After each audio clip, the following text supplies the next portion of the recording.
real Africans should establish their own and true Africa Cup of Nations and quit this Arab Cup of Nations.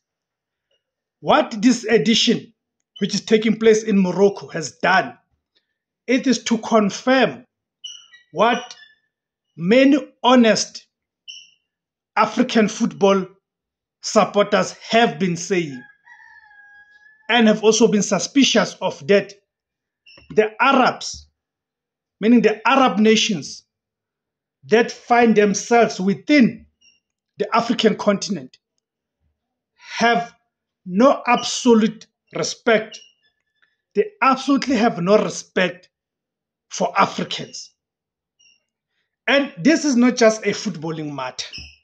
It is not a footballing matter. That is why it is laughable